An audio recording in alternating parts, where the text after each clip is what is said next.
ಇವತ್ತು ಅಂಜುಮ ಸಂಸ್ಥೆ 26ನೇ ಗಣರಾಜ್ಯೋತ್ಸವ ಅಂಗವಾಗಿ ಈಗ ಧ್ವಜಾರೋಹಣ ವ್ಯವಸ್ಥೆಗೆ ತಮ್ಮನ್ನು ಗಮನಿಸಿಕೊಂಡು ಬಂದು ಧ್ವಜಾರೋಹಣ ವ್ಯವಸ್ಥೆಗೆ ಮಾಡಿದ್ದಾರೆ।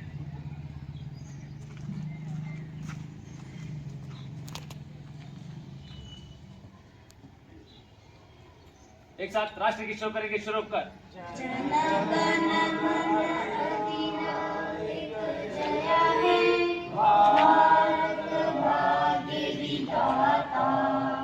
पंजाब सिंध गुजरात मराठा द्राविड़ उत्कल गंगा विंध्य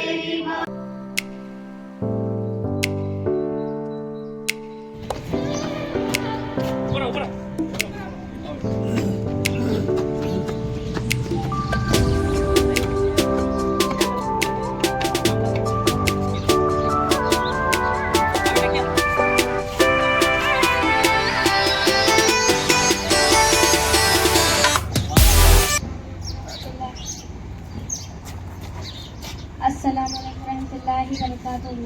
आज हमारे स्कूल में यौम जमहूरिया मनाया जा रहा है, इसलिए हमारे मदरसे की जानिब से आपको झंडा लहराने की दावत दी जाती है। आप आइए और झंडा लहराइए। शुक्रिया। एक साथ राष्ट्र की शुरू करेंगे, शुरू कर। जन गण मन अधिनायक जय हे भारत भाग्य विधाता। पंजाब सिंध गुजरात मराठा द्राविड़ उत्कल विंध्य हिमाचल यमुना गंगा उच्चल जलधि तरंगा। तव शुभ नामे जागे तव शुभ आशीष मांगे।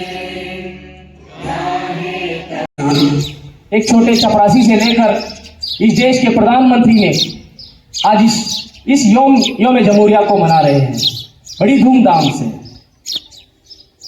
ये देश जब हिंदुस्तान अंग्रेजों की गुलामी में था, अंग्रेज इस देश की हुकूमत कर रहे थे, लेकिन पूरे 75 साल के बाद आज हम आजादी लेना चाह रहे हैं। ऐसा हिंदुस्तान बन चुका है। आजादी से पहले अंग्रेजों ने इस देश को गुलामी में रखकर हम सबको गुलामगिरी में अपने जकड़ में संभाले रखा, लेकिन इस देश के कई नौजवान ऐसे हैं जिन्होंने अपनी जान को कुर्बान करके, अपने घरों को बर्बाद करके आज हम सबको बड़ी जोश और खरोश के साथ इस जश्न को मनाने का जो अवसर दिए हैं, हम उनके लिए अपनी जान को कुर्बान करना भी हमारे लिए कोई गवारा नहीं है। हमें बड़ी खुशी है अगर ये लोग इस चिंगारी को नहीं लगाते, अगर वो लोग हमारी तरह अपना जाति फायदा सोचकर कुछ इस देश के लिए कुछ लड़ना सोच नहीं सकते, तो आज हम अभी भी गुलामगिरी में ही रहते। लेकिन उन लोगों पर सटके जावा हमारी जाने जिन्होंने अपनी बच्चों को कुर्बान किया। अब देखते हैं, हमेशा सुनते हैं टीपू सुल्तान रहमतुल्लाह अलैह अपने 2 ऐसे जवान बच्चों को इस देश के लिए कुर्बान किया।